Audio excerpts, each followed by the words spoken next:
Hi everybody. Today we're going to discuss Chapter 5, Completing the Story Essentials from your textbook, Airwords, Writing Broadcast News in the Internet Age.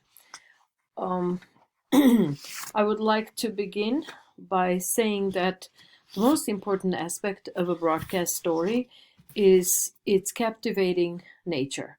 When people are using broadcast, television, radio, sometimes even the internet, as something that they don't intend to focus on as if it were their homework, you need to make sure that they are attracted to what you're saying from the very start. So you need to have an engaging lead sentence. Your first sentence needs to be extremely engaging so that the audience stays with you.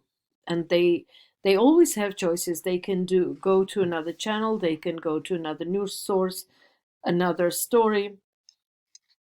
So broadcast stories need scope, controversy, or cause and effect, and what or why explanation, as well as a future. So after crafting a very strong, engaging lead sentence, you need to add the story's other crucial elements. Remember last time we talked about different kinds of leads, and I suggested that you look up the 8 types of leads listed in your textbook in Chapter 4. So today we're going to continue from the lead on to the next part, the scope. So a clever lead engages the audience, but it does not necessarily carry a new story.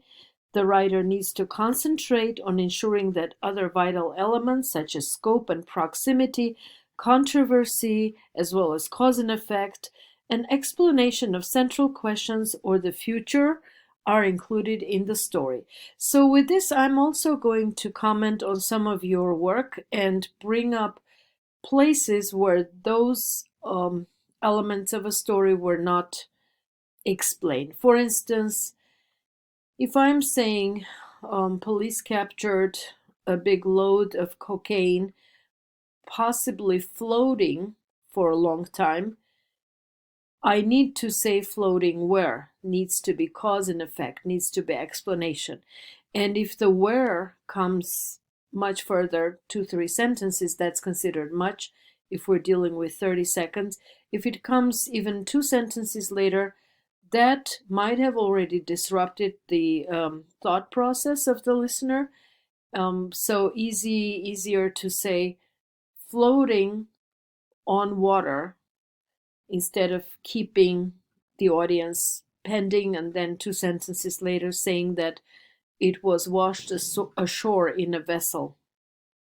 So the story scope is a single sentence that talks about the story's main themes, relevance to other story elements, proportions, groups, or geography, population, etc. This perspective helps the audience evaluate the story's proximity to them and its impact on their lives. For example, and it's no secret, I know a lot of you are still waiting on your book, so I'm going to help you a little bit by sharing what I have. Does a drug recall in today's story include a single brand or a family of drugs? For example, we hear about COVID vaccines being implemented. What are some of the circumstances?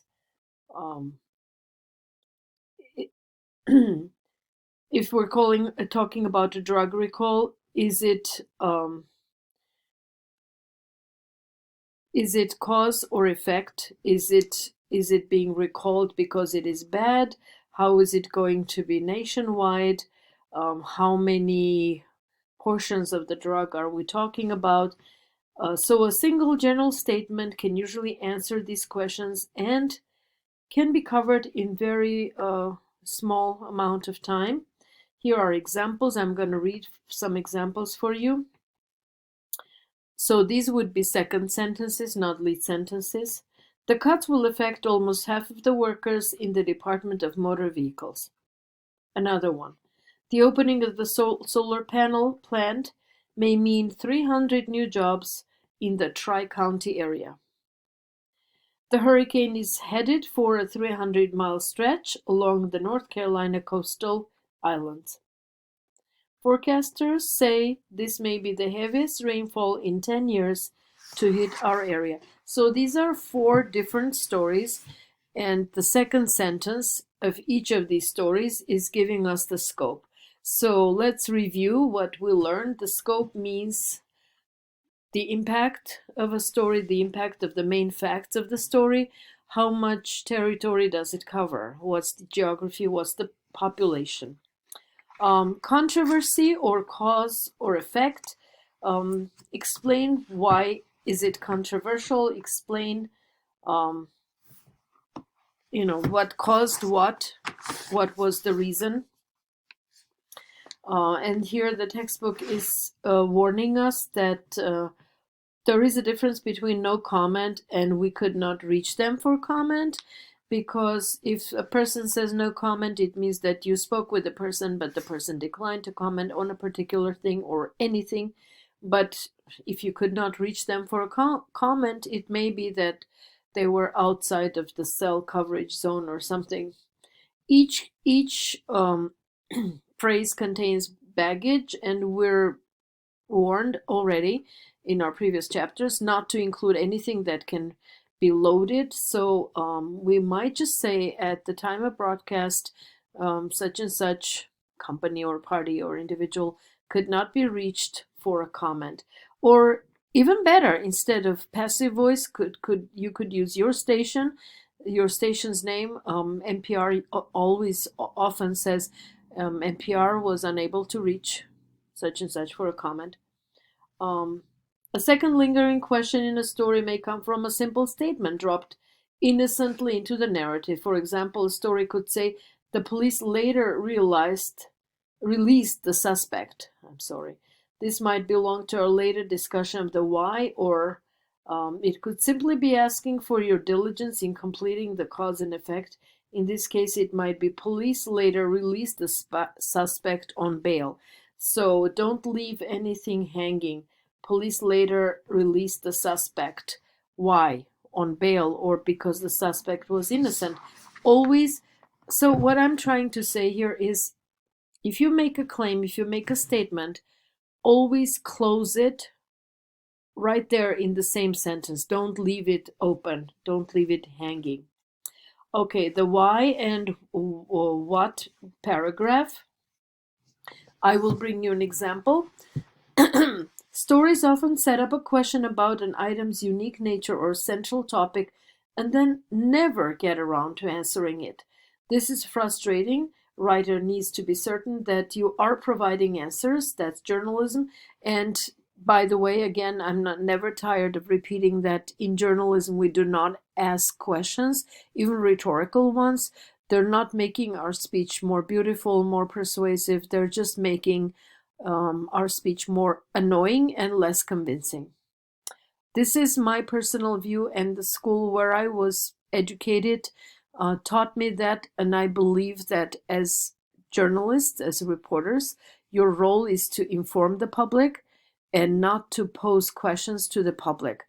Learn this first, and then when you are working professionally, talk to your colleagues at your workplace, share this perspective with them, and see what your operation suggests, because in this class, I'm your teacher, and I think I'm speaking from experience that our job is to be affirmative. Here's the thing also, our jobs are aimed at eliminating uncertainty. People get anxious when they're living in uncertainty. I remember in 1988, December 7th, 1988, at 11:43 in the morning, a massive earthquake hit the part of my home country of Armenia. And at that time, because electricity was interrupted, electric utilities were disrupted, they were damaged. We could not see anything on television. We couldn't hear anything on the radio. We didn't know any better to listen to an FM radio, but the news stations were not providing information. And up until 10 in the evening, when the news program Remya reached a point when it could share the news, that's when we learned that a certain region of the country was completely destroyed, with tens of thousands of people killed, factories destroyed, schools and kindergartens flattened. So between 11:43 and 10 p.m., when the first news program aired, we were living in huge uncertainty, and we were practically standing outside in December waiting for an aftershock. And we were sometimes thinking of driving away to join our relatives in the very region that happened to be destroyed at that time.